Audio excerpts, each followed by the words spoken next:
Hey, true believers, Chris Mack coming at you today with WildC.A.T.s issue 8.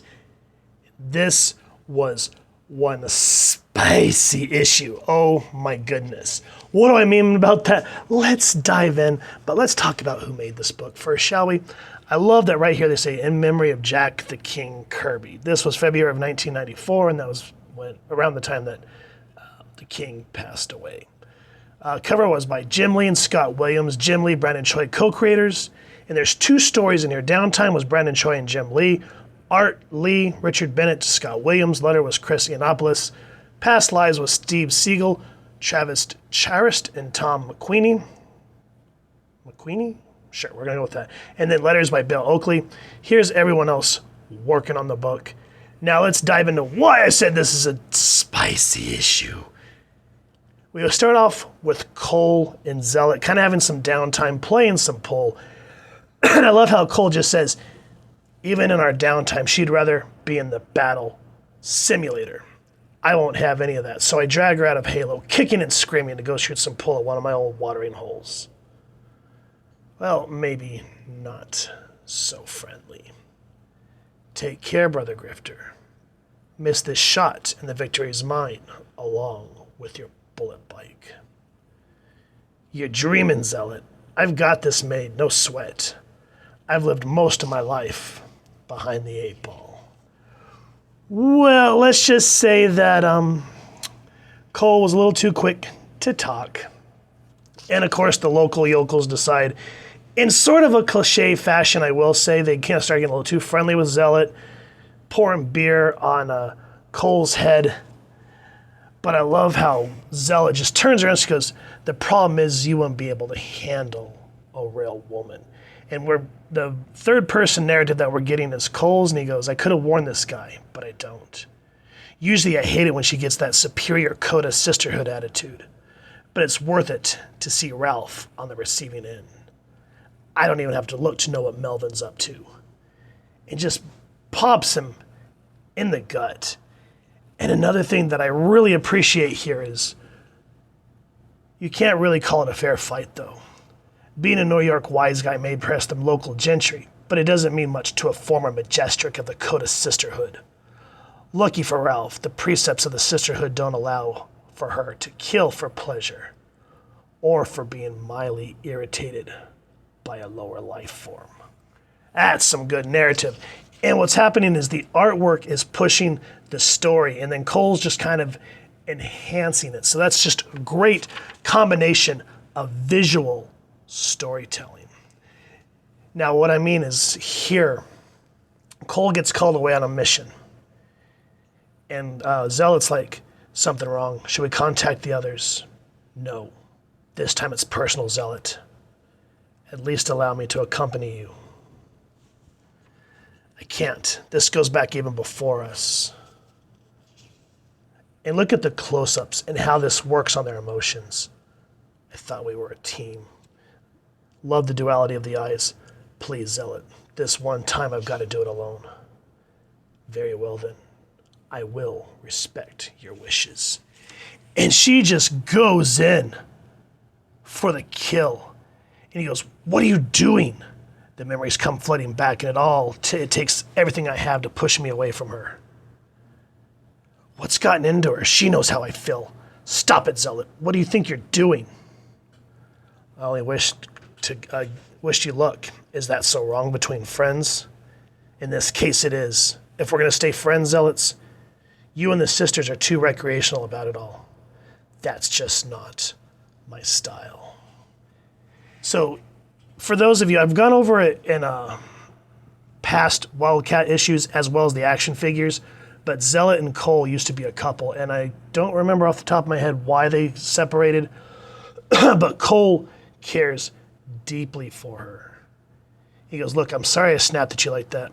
It's just that we've been down this road before, and all it did was bring me a lot of grief and heartache. And he goes, don't get it wrong, Zealot. You mean more to me than you'll ever know. But I don't want to make the same mistake twice. Oh. Now, I've quoted this 1,000 times, and I'm sorry, but go watch. I don't know if it's still on Amazon Prime, but it's also free with ads on the YouTube movie section. It's called Chris Claremont's X-Men. It's a documentary about how Ann Nesante, Chris Claremont, and Louise Simonson, who at the time was Louise Jones, basically kick-started the X-Men after Dave Cockrum and Len Wein revitalized with giant-size X-Men. And as you're going through, Fox came to Chris and said, how do we make the X-Men work on film? And he said, it's a story about their lives. You make people care about them, and then the action will just come. And that's how we got our first movie and why it kicked off so strongly. Same thing applies here. We love the Wildcats. We know they can kick ass. As the cartoon said, they're heroes, not zeros. But anyway, we care because we care about the people. It's not just a bunch of people kicking ass or anything, you know, it's about their lives. Why do we care? Or as they said in Idiocracy, at the end when, what's his name, becomes president, he goes, we're going to make movies about, you know, whose ass this is. Why do we care about his ass and all this stuff? And it's the same thing here. We care about Zealot. We care about Grifter. We want to see them be a couple or just be friends. We don't want to see them separate. And then we kind of get the same thing here where Kyle Reno, who is Warblade, and Jeremy, what's his name? Jeremy, I can never remember his last name. Jeremy Stone, Reno Bryce and Jeremy Stone. So this is Maul and Warblade. They had a art opening on a Saturday night. And I love how Warblade, he's more kind of the like Wolverine. He goes, don't tell me this what you meant by painting the town tonight. He's like, oh, of course not, Reno. But this particular Ken Marion exhibit is a once-in-a-lifetime opportunity. The man is an artistic genius. Just look at this piece. There's a simple complexity to this design, a certain subdued validity in the presentation, an earthly spiritualism in his color scheme. In this particular piece, do you see what I'm talking about? And there's a beat. The way Jeremy's describing it, it's like listening to Hank McCoy talking, like, oh, this is going to be awesome. And we get some really lame Andy Warhol crap going on here. And Reno's just like, nope, all I see are two smiley faces that aren't smiling. Well, thanks to Jeremy's taste in art, the boys meet some very sweet ladies. And while that's happening, Voodoo and Spartan are on a cruise, which is one of, why can I never remember the imp's name? Marlowe's, of course, this is a Halo Industry boat. But he's actually, it's sort of like low key. So like everyone's going on a cruise, heading to the Bermuda, but the mission is that one of the sister ships has disappeared. So these two are there for protection and to find out what the hell's going on. And I just love how this splash page says, so what are you looking at? Cat, got your tongue, handsome? And Hadrian's just like, actually, I'm still trying to get used to the sunglasses. It'd be much easier if I simply adjusted the light refractors on my corneas, Voodoo. Hold it right there, Buster. While we're on this cruise, I'm Pris, and you're Hadrian. I mean, we are civilians here, you know. As for the sunglasses, they just look really cool on you. And that's what I meant by things start getting spicy because, what was it, the Cleveland show? And one of the characters where everyone's making out the party and he's like, everybody's hooking up at this party. And that's just how it seems. Like either people are kind of having a little bit of like shaky love trouble, people hooking up. And just wait, it gets spicier. But before we dive into that, it took me a minute. But there are some fun freaking cameos on this boat. So right here, Lois and Clark, old Beavis and Butthead. And I don't know who these cats are supposed to be. I was trying to figure that out, but I just saw that and I was like, hey, Butthead, look, we're in a comic book. Now, back to the spiciness.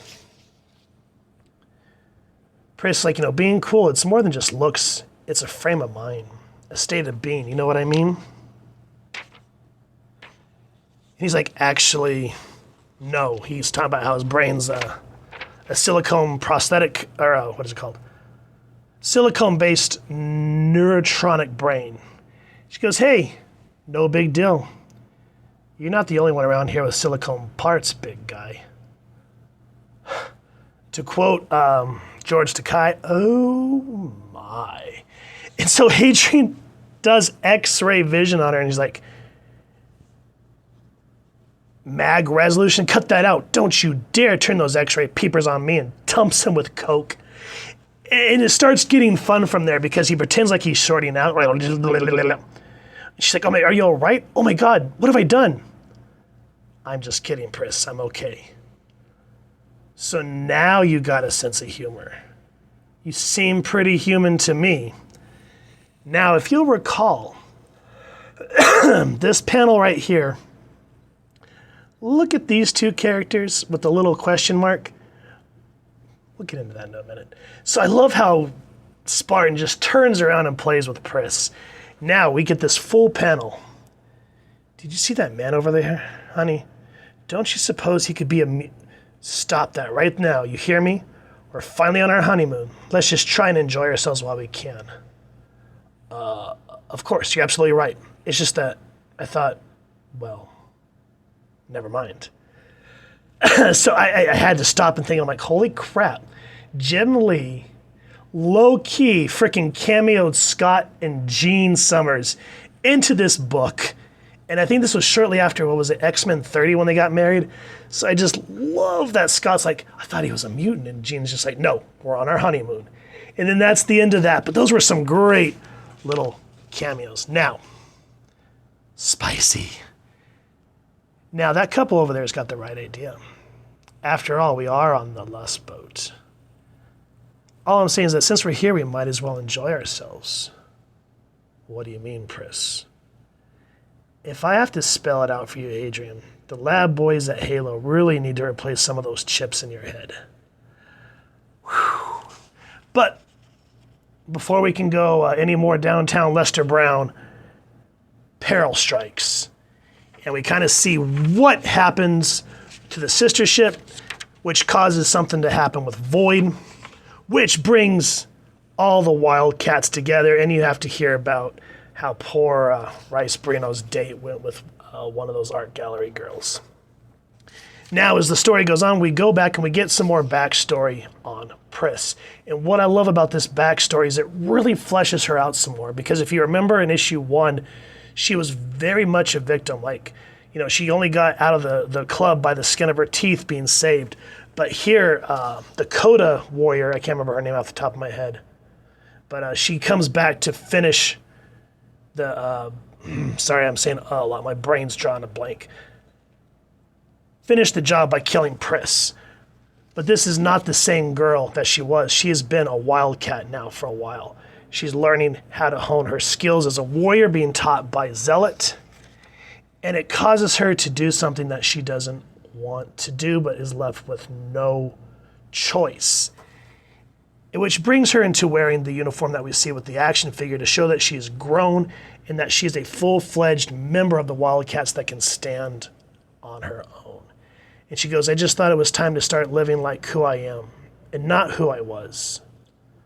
I'm not ashamed of my past, but I'd hate to get caught up in it again.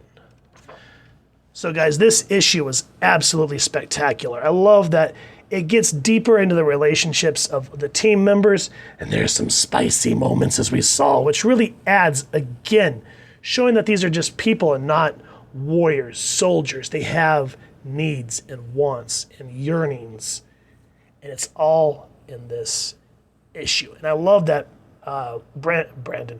Jim Lee took the time to work with his crew to write out a story that really fleshes out Pris, because it really helps her to show how she can become a full-fledged member of the Wildcats. So guys, if you've enjoyed what you've seen, please first and foremost support your local comic shop and grab a copy.